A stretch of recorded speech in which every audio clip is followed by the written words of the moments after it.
இந்தியாவின் முதல் பெண் மருத்துவர்னு சொல்கிறோம்லப்பா. முதல் பெண் மருத்துவர் யார்? முத்துலட்சுமி ரெட்டி. ரொம்ப சாதாரணமாக போய் படிச்சிட்டாங்களா டாக்டருக்கு? அவங்க பள்ளி கல்வியை முடிக்கும் போதே புதுக்கோட்டையில் மண்ணை வாரி தூத்திருக்காங்க. பொம்பளை பிள்ளைய போய் படிக்க வைப்பாங்களா? இந்த நாடு உருப்படவா போகுதுன்னு அவங்க அப்பாட்ட போய் எல்லாரும் சண்டை போட்டிருக்காங்க. அதையும் தாண்டி அவர் கொண்டு போய் மெட்ராஸ் மெடிக்கல் காலேஜில் மகளை சேர்த்துருக்கிறார்.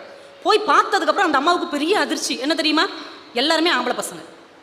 முத்துலட்சுமி மட்டும்தான் ஒரே பொம்பளை பிள்ளை போய் உட்காந்துருக்கு. நினச்சி பாருங்க, கற்பனை பண்ணி பாருங்க. அந்த காலத்தில் ஒரே ஒரு பெண் பிள்ளை ரெட்டச்சடை போட்டு தாவணி போட்டு மெடிக்கல் காலேஜில் உட்காந்துருக்கு.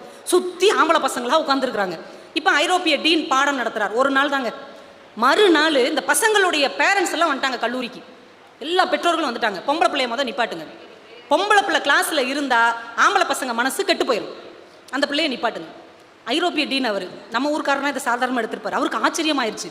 ஒரு பெண் பிள்ளை படித்தால் இத்தனை ஆண் பிள்ளைகளுடைய மனசு கெட்டு போகும் என்றால் உங்கள் ஆம்பளை பிள்ளைங்களெல்லாம் நீங்கள் வீட்டில் வச்சுக்கோங்க, இந்த ஒரு பெண் பிள்ளை படித்தால் போதும்ட்டார்.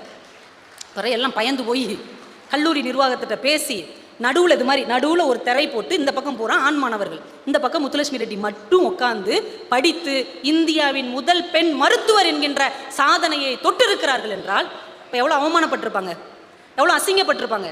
அப்போ முதல் பெண் மருத்துவர் அப்படின்னு அந்த இடத்தை அவங்க பிடிச்சு கொடுத்தாங்களே, அவங்களுக்கு நாம் என்ன நன்றி கடன் செலுத்தியிருக்கிறோம். இந்தியாவின் முதல் பெண் கர்நாடக பாடகி, உங்களுக்கு தெரியும், குறை ஒன்றும் இல்லைன்னு பாடினாங்களே எம்எஸ் அம்மா. அவங்க ஒரு குறையும் இல்லாமல் வரல. அவங்க முத மேடையில் ஏறி பாடும்போது பக்கவாத்தியம் வாசிப்பாங்கல்ல, ஆண்கள்லாம் வரமாட்டேன்ட்டாங்க. ஒரு பொம்மநாட்டி உட்காந்து நடுவில் பாடுவா, சுற்றி நாங்கள் உட்காந்து பக்கவாத்தியம் வாசிக்கவா, அதுக்கெலாம் வேற ஆளை பாருங்க அப்படின்ட்டாங்க. அப்புறம் தன் திறமையால் தன்னை நிரூபித்து தான் அவங்க இன்னைக்கு இந்தியாவின் முதல் பெண் கர்நாடக பாடகியாக நம்ம வீட்டுக்குள் ஒழித்து கொண்டிருக்கிறார்கள் என்றால் அதற்கு பின்னாடி அவங்க தாங்கிய சுமைகள் எவ்வளவோ இருக்கு. நம்ம இந்தியாவின் முதல் பெண் ஆசிரியர் யார் தெரியுமா? ஆதரவற்றவர்களுக்கும் விதவைகளுக்கும் மொத பள்ளிக்கூடம் திறந்தவங்க சாவித்திரி பூலே அப்படின்னு ஒரு பெண். நீங்கள் பாருங்கள், எல்லா டீச்சரும் ஸ்கூலுக்கு எப்படிங்க போவாங்க? வீட்டில் இருந்து ஒரு கொடை கொண்டு போவாங்க. நம்ம பழைய டீச்சரை சொல்கிறேன். ஒரு ஹேண்ட் பேக் கொண்டு போவாங்க, ஒரு லஞ்ச் பேக் கொண்டு போவாங்க. ஆனால் இந்த அம்மா எப்படி போனாங்க தெரியுமா? வீட்டிலேருந்து ஸ்கூலுக்கு போகும்போது எக்ஸ்ட்ராவாக ஒரு ட்ரெஸ் எடுத்துகிட்டு போவாங்க, மாற்று உடை எடுத்துகிட்டு போவாங்க. ஏன் தெரியுமா?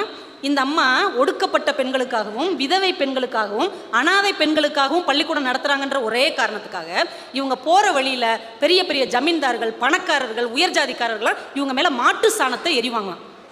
பள்ளிக்கூடத்துக்கு போய் இவங்க வேறு ட்ரெஸ்ஸு மாற்றிட்டு அந்த பிள்ளைங்களுக்கு பாடம் நடத்திட்டு வருவாங்க ஒவ்வொரு நாளும்.